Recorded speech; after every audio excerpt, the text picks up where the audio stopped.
What is up, good people of the world? I come to you with music. So I'm quite excited about today. I just finished writing this musical. It's called The Inspector of Oz, which I wrote for the Misfit Theater Company. It's going to be premiering this Christmas. I'm extremely excited. In any case, it's done. And so now I can make YouTube videos again. And every single series I've left untouched, How to Write Like John Williams, Harmonic Relativity, Let's Write Music, I'm going to be contributing more to and hopefully reviving my channel. So, in any case, today we are going to be writing the main theme for a JRPG. It's not an actual Japanese RPG, but it's in that vein and style, although there are some twists and turns, but I don't want to spoil it.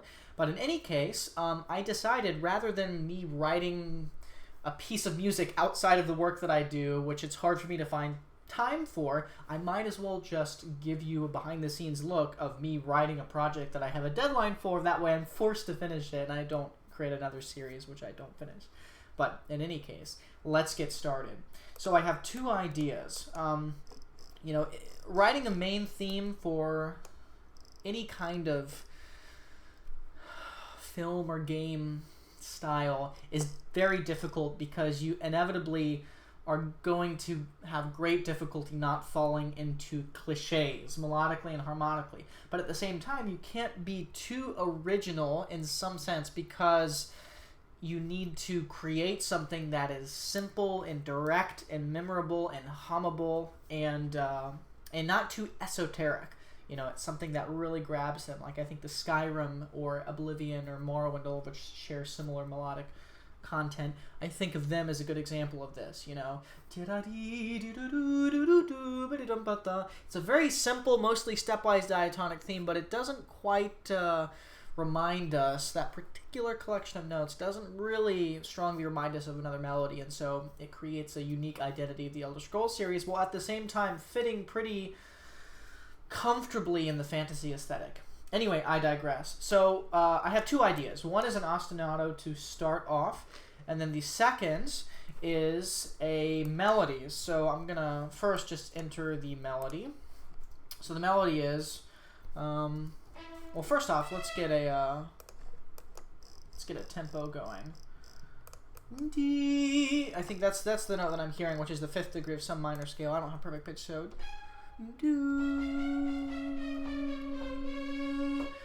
so that's a C sharp, and that's a nice range. So I think we're gonna go with F sharp minor.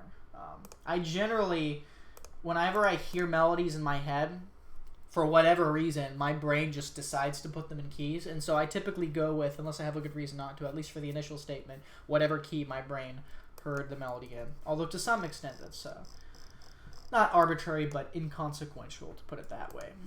So, let's go ahead and create a tempo marking. I'm just working from my primary orchestral template, which I can send I can upload to a drive folder if you're interested. It's basically just winds and threes, standard horns, lots of nice percussion and mallet instruments, piano, harp, and strings. Nothing too fancy, and they're all individualized so that no performer plays back the ah-2s and ah-3s correctly. So anyway, let's find a tempo marking. Since it's not going to be, at least initially, performed live, I'm not concerned about expressive words or anything like that. So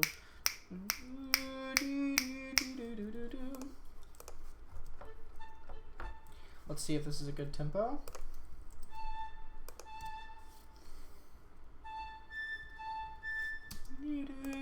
I think it's pretty good. We'll go with 132, about an allegretto approximately. So let me go ahead and, before I forget, turn my computer on do not disturb mode so you all are not disturbed by my computer. 3, 4, G, 2, 3,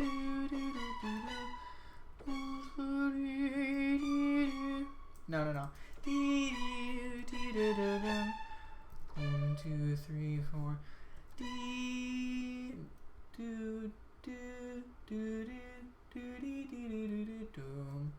Yeah, I think that's what it was. 1, 2, 3, 4. 1, 2, 3, 4. So this is what I have. Nothing too simple.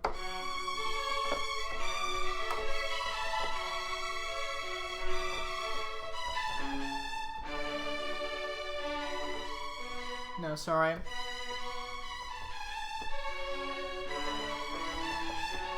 I don't have an exact idea of how I'm going to harmonize it. Like, for example, this note D right here, we'll put it down so it's not too extreme for our first statement. You know, I don't know whether or not I want to make this F sharp minor over here, just because it might be a little dull to stay the same. We might have a sub sort of harmony, you know, like you know, we could just have the melody move up, playing the fifth, going up to D, and then it's just going to switch to a D major chord in first inversion. You know, we could have some interesting bass movement. But again, with the first statement of the thing, you don't want it to be overly complex. The interesting bass lines and counterpoint and harmonic variation, that can come later once you've played the theme and they're familiar with it and you're not going to distract them from the initial memorization of it. So,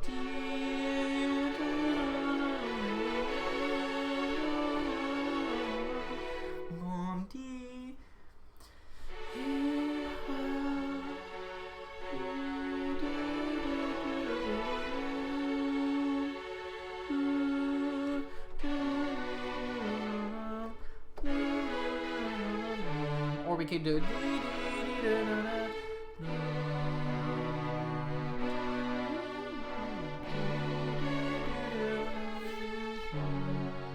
excuse my awful humming.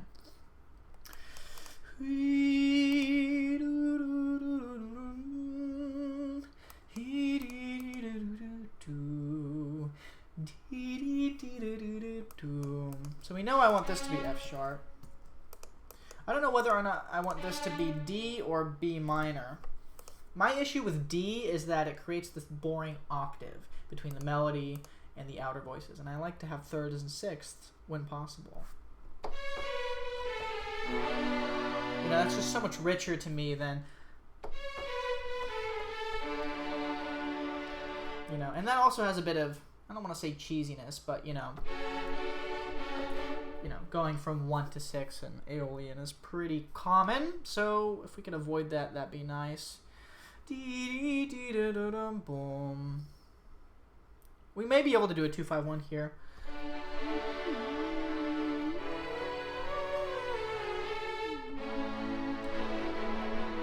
Now we'll save that for later.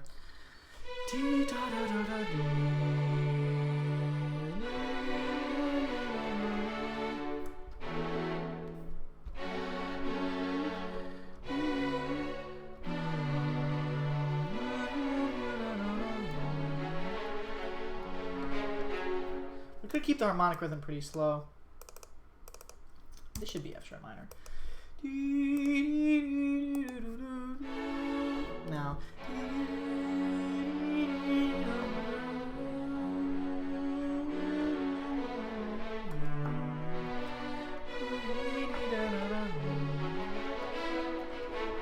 You know.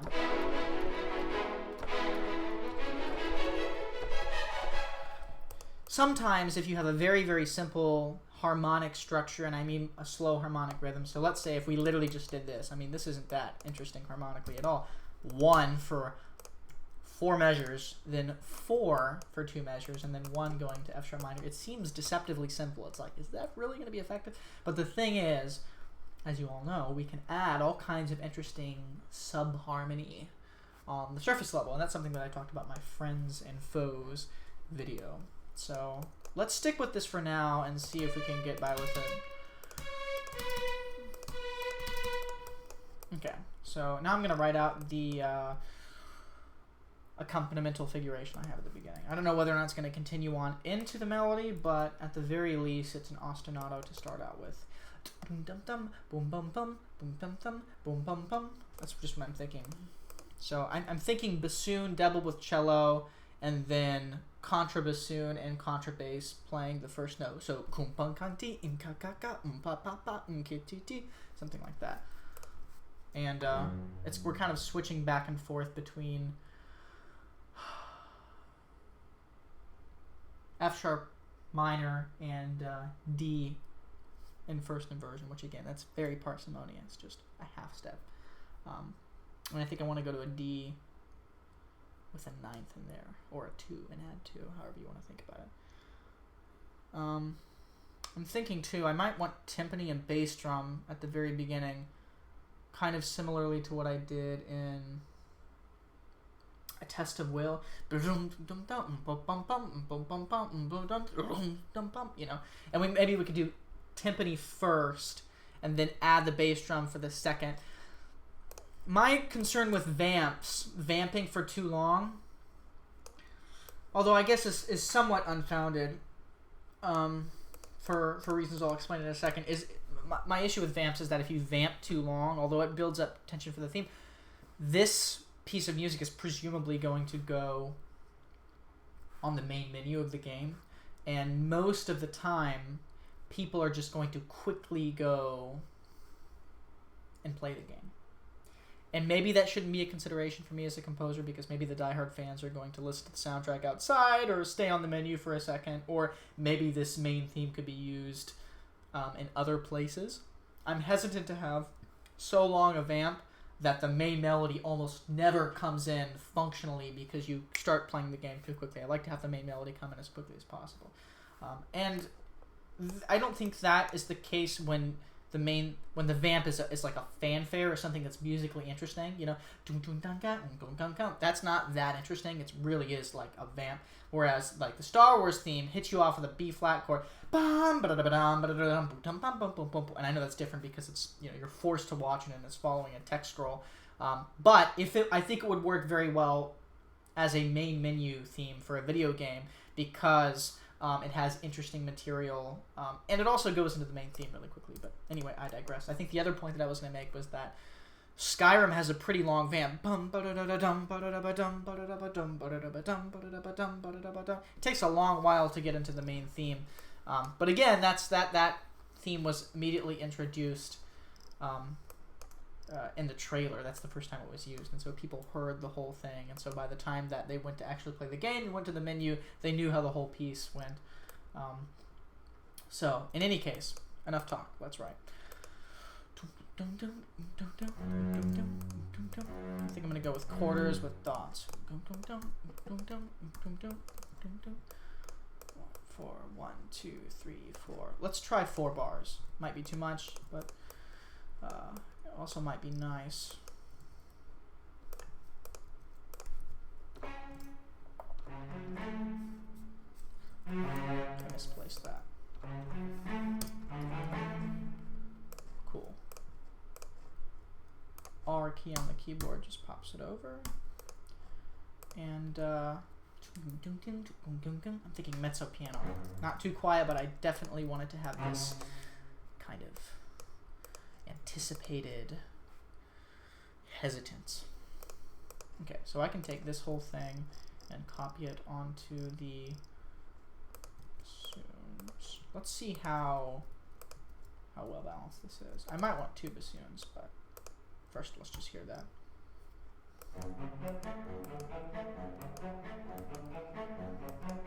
Okay, so I think I want to move this down an octave, and I want to move this down an octave.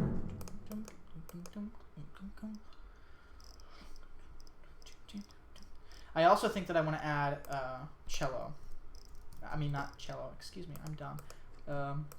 Piano. That's a nice combo. No more than 3 though. That's my rule. No more than 3 doublers. Okay. Not that it really matters, but I'm gonna go ahead and use bass clef. Put the mezzo piano right here because it'll apply for both. Make sure that it does. Although I think with the piano it automatically does that. I'm also feeling it like a little bit faster. Let's try 138. That might be too fast, but.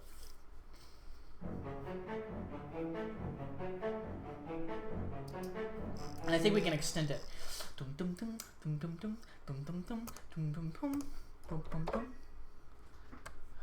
Let's brainstorm. No, because then it's F sharp is rearticulated. Might as well have the keyboard up here so you can see what I'm doing.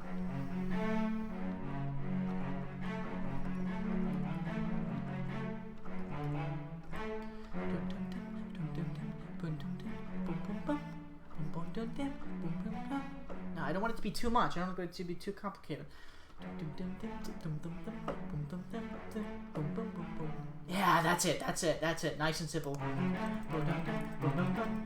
Bim bum bum bum bum bum. Same notes, just permute them. There we go. I like that. I like that a lot. Okay. So we'll take this whole structure. Okay,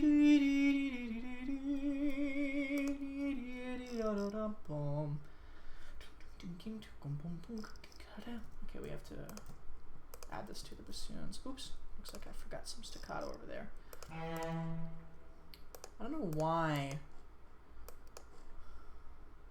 Sibelius automatically overrides the staccato. I guess it's because it counts non-articulation as an articulation, and so if you press an articulation, it's going to override the existing articulation unless you do the re-input pitches, which only re-inputs the pitches but keeps the rhythm the same.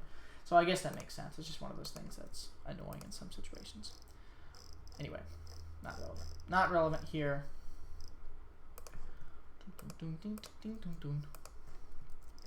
But yeah, I don't see piano enough in people's orchestral pieces.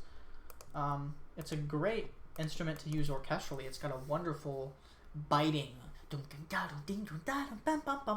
low range. The upper range is great for, you know, playing soft chords with the pedal, filling out textures, or playing runs. You know, John Williams uses them to double the woodwinds for runs all the time. Jerry Goldsmith uses the lower register like in Rambo. It doesn't have to be a soloist. I think everyone thinks, I shouldn't say everyone, I'm generalizing, but a lot of people think piano as a soloistic instrument, but it has a lot of uses for the orchestra. And the same thing is true with saxophones for different reasons. Okay, let's try this.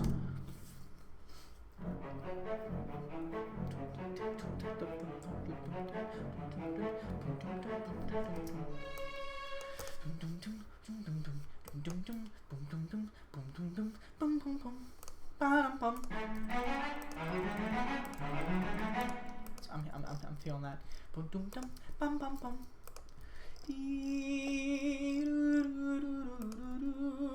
And we can have it light. It doesn't have to be rich off the bat. Okay. Excuse my stiffly nose. It's one thing that people often will comment, why do you rub your nose so much? It's because I do cocaine. No, I'm just kidding. I have bad allergies, and in South Carolina the allergies are awful, so forgive me for that. This F sharp is a nice note. It's not too low, but it's pretty low. It's nice for a 32-inch drum. Tip for writing timpani. You generally want, okay, so when you're writing for timpani, there are commonly 3 timpanis. The 4th one is a higher one, 23-inch, and it generally doesn't sound that great. It has a really thin kind of tinny sound. And so, you know, I generally just write for the 3 main timpani, which tend to be the 32-inch, 29-inch, and 26-inch. And the kind of general low note of the lowest one is about a D. Some can go down to C, but, you know, D. And then you just kind of build, you could build like a B flat major chord, you know, so D, F, B flat. Those are kind of the lowest, you know, these 2 notes. Sorry.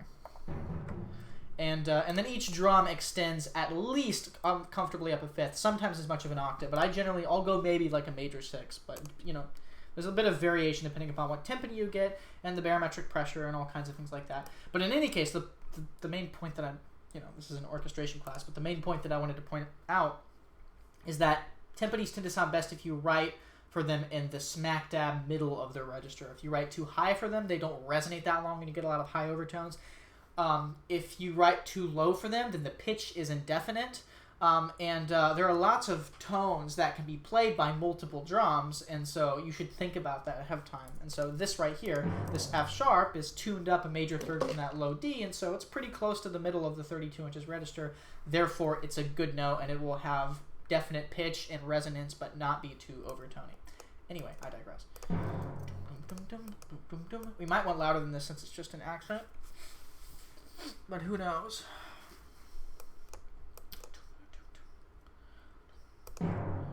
I don't know whether or not I want a grace note. Let's try this out. You might ask, why am I not going into sketch? The older I get, and the more that I write music, the less I feel a sketch is necessary.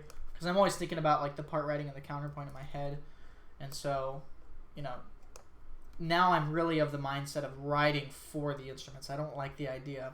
I mean, to some extent, this is subjective, and there are some famously marvelous orchestrators such as Maurice Ravel, who often would just sketch for the string section first and then fill in the other instruments, right? Whereas Debussy was very much a man who wrote specifically for instruments in a very exposed way. And some people criticize Debussy's orchestration, but I think whether or not Debussy or Ravel, one of them was a better orchestrator. A is kind of, a facetious argument to have in the first place. And B, even if you could make the argument, I don't think it has anything to do with what their sketch format is. I think all that matters is the end product. But just to create my argument, I like writing for the instruments. If I'm writing for French horn, if I'm writing an accompanimental figuration for strings, notwithstanding the fact that there are certain kinds of things that some instruments can do better than others, like flutes can double tongue much easier than the clarinets and oboes. Most oboists and clarinets don't even like to double tongue. They just single tongue very quickly because it's hard to double tongue with a reed in your mouth. So it's kind of influence what you write if you want to write, unless everything you write is just plain old 4-part writing, which is fine. There's nothing wrong with that. Sometimes that's effective, but anyway, I digress. I just like to write for the instruments. I like to have the instruments in mind and write specific things that are idiomatic for them. Okay.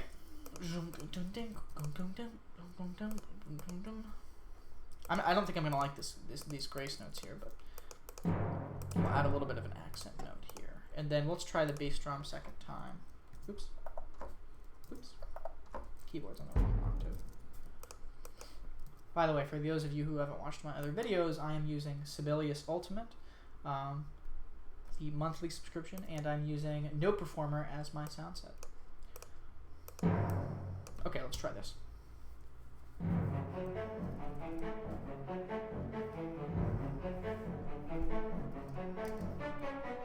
Okay, so I quite like that, but I think what I'm going to do is I'm going to take out these grace notes and have the bass drum perfect both times, and then the grace note is going to be the additive for the second time. I might just want to keep it going.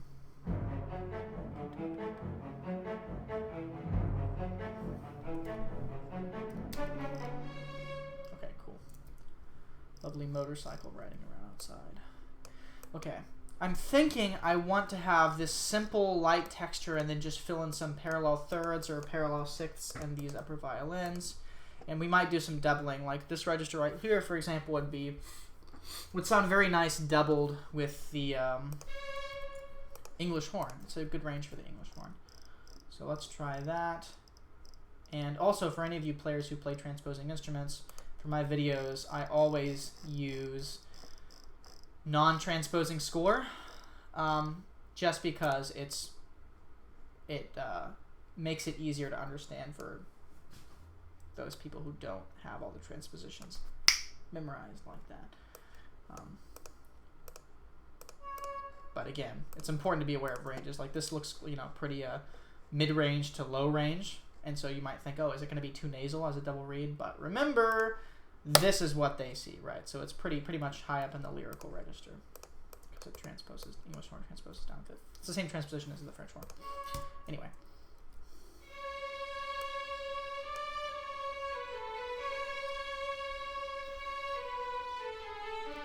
I quite like that. I quite like that.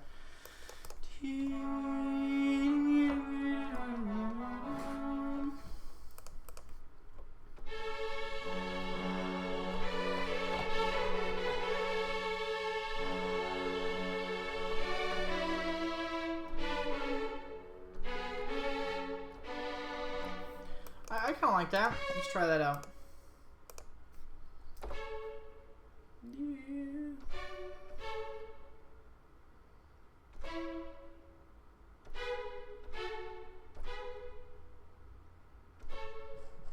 That might be a little too intricate.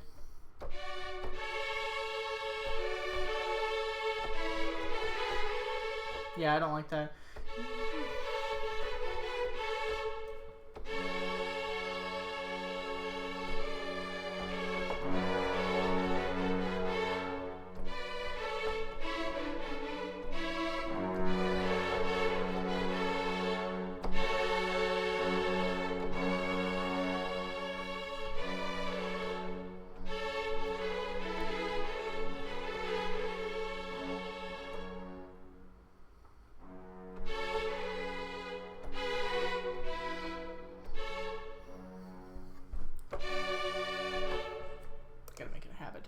so you guys can see what I'm doing.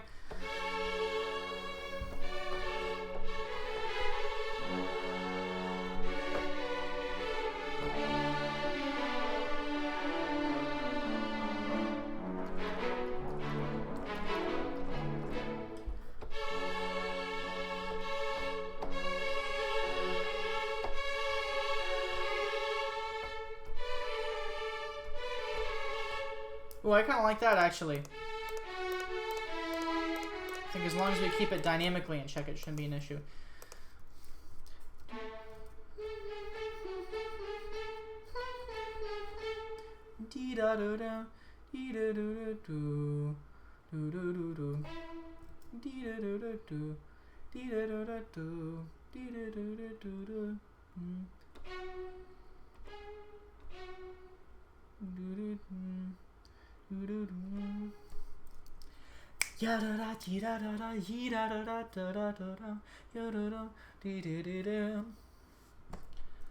My Father Bach is in my ear, imploring me to not use parallels, but it might be necessary in this case.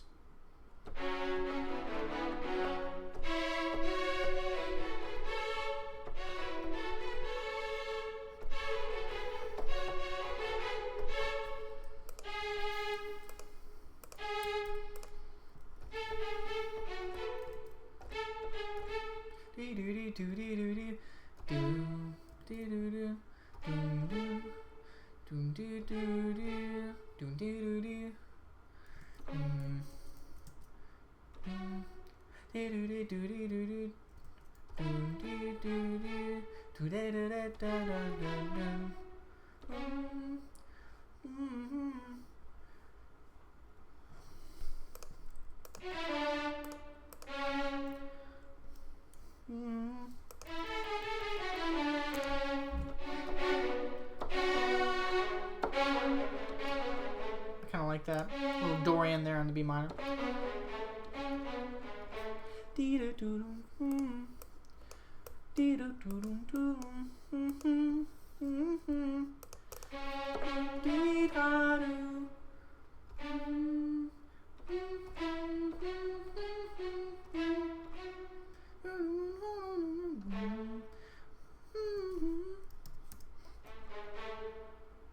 Can't do that when we switch to violas.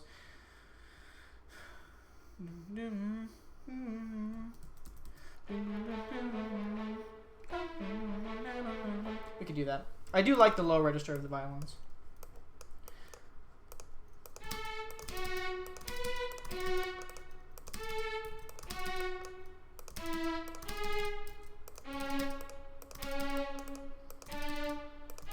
This is just counterpoint, by the way.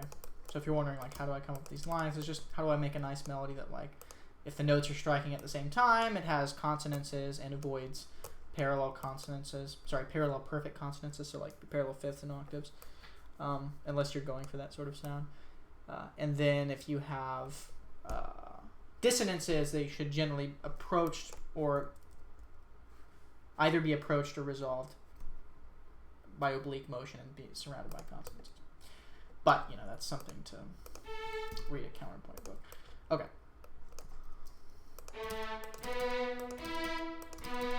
So let's just try just these lines by themselves.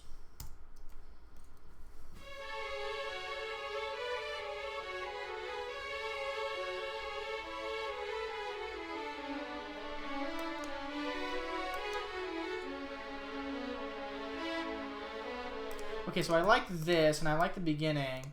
This is too busy for me, and I don't like how there's no break here. And we should have some consideration about the fact that I'm eventually going to take the second violin and double it with a woodwind, and so there should be a breath room. Although we could dovetail it back and forth, trade with different, you know, clarinet 1 and then clarinet 2 takes it over. But I don't know.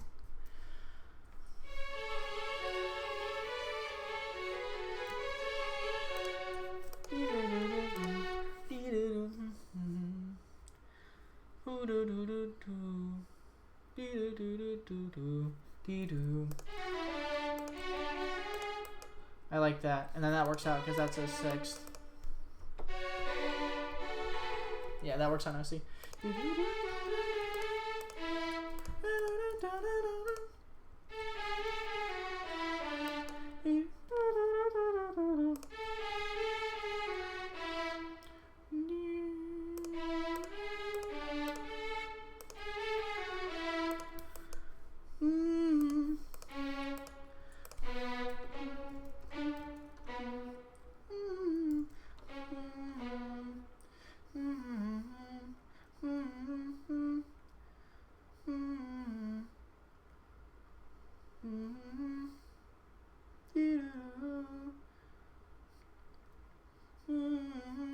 I'm hesitant to do unison there, but I think it might be the right choice.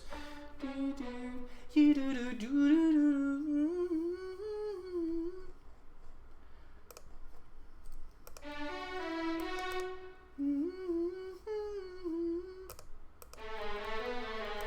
and we'll mark this down one level so it's not overbearing. Let's try that.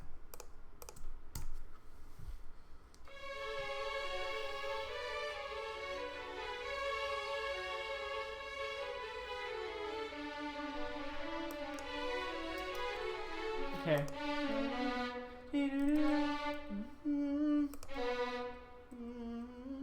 I don't know. If I want to use the A sharp, that's a little. It's a little melodramatic.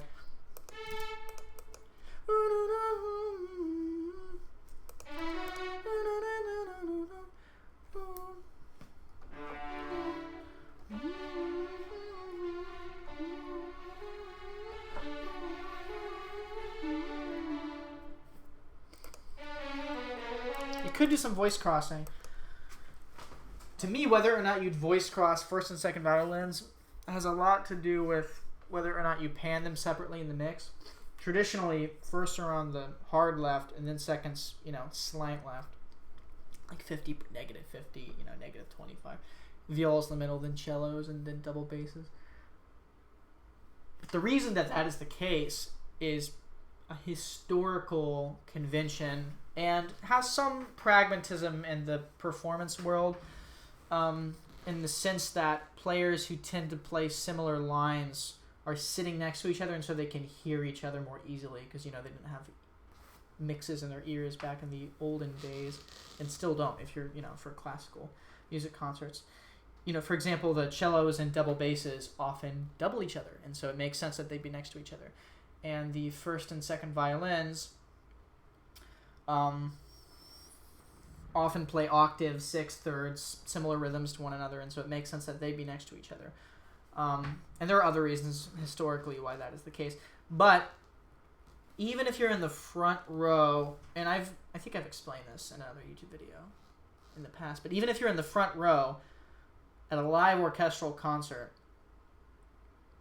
it's still going to be a pretty monophonic sound. It's not nearly as dramatic as headphones. With headphones, once you get past like 30 panning, it's unrealistic.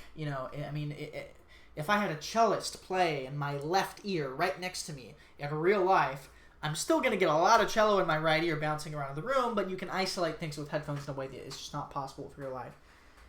In any case, that's why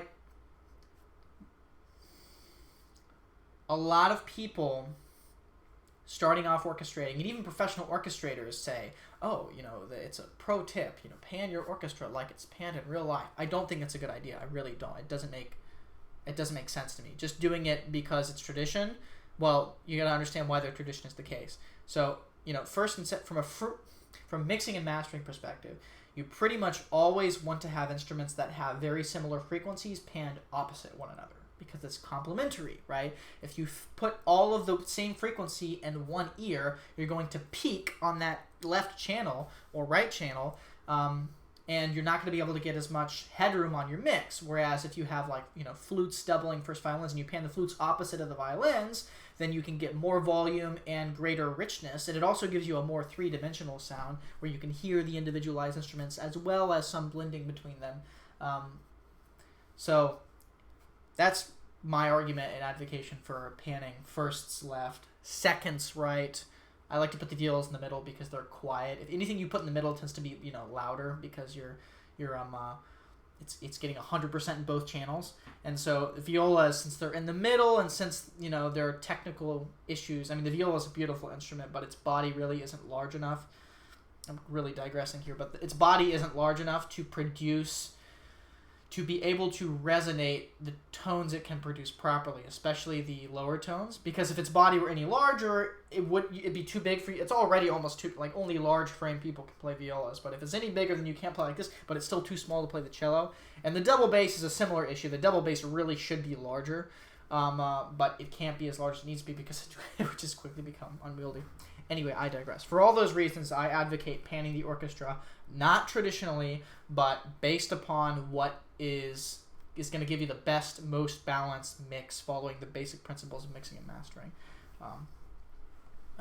That is, if you're writing a piece of music that is going to be ultimately played in speakers and headphones in movie theaters.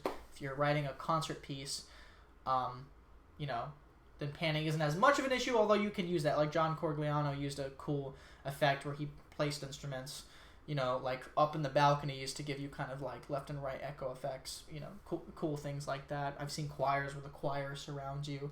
And of course Tchaikovsky in the 6th Symphony, the Pathétique, and the finale famously used that kind of interlock back and forth first and second violins, which only really works as a stereophonic effect when the first and seconds are panned opposite one another. In Thomas Goss's Orchestration Online channel, he did a whole video about that. Anyway, back to writing. Did we just... I feel like I was about to fix something and then I got distracted. Let's figure it out.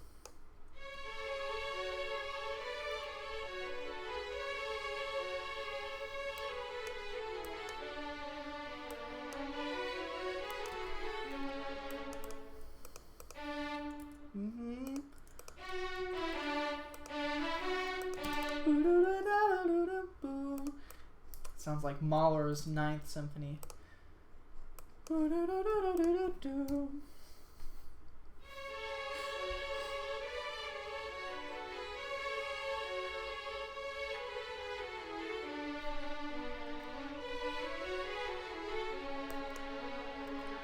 We're getting close.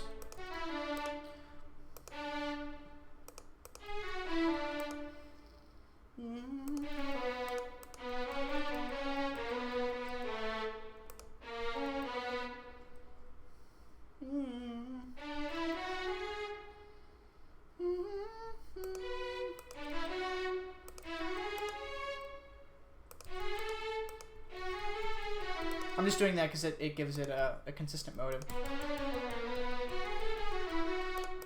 I think it's never, I shouldn't say never, it's very seldomly, because that an LI opera? It's seldom a bad idea to do that.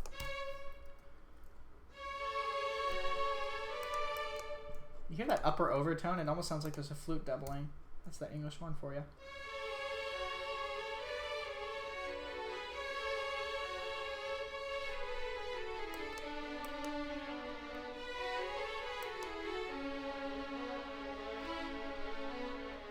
Okay, now my issue is any time, with the exception of this last measure, because there are two whole notes. This is the only one where there's the downbeat, and it sounds wrong to me contextually. It's just too isolated.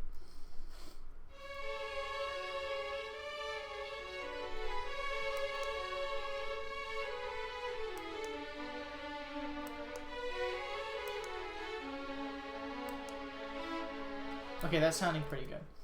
And that's generally my philosophy, is just to get ideas out, fill up everything, and then peel back until it doesn't sound too overdone. Right brain generates ideas, left brain critiques them. The right brain should always come first. Let's see, what are we at now? About 40 minutes. Yeah, I'll probably make these episodes about 40 minutes each. I'm going to record a bunch today, though, so don't worry, I'll probably just write the whole piece and then have it in separate sessions. Anyway, that's the first session. I think the whole piece, it won't be that long. It'll be about 2 minutes long. So we have an accompaniment figuration orchestrated. We have the main melody and kind of simple harmonization, and we have a little counter line. And so tune into the next episode to see us fill out this area and do anything else that we can do in 40 minutes. See you all next time.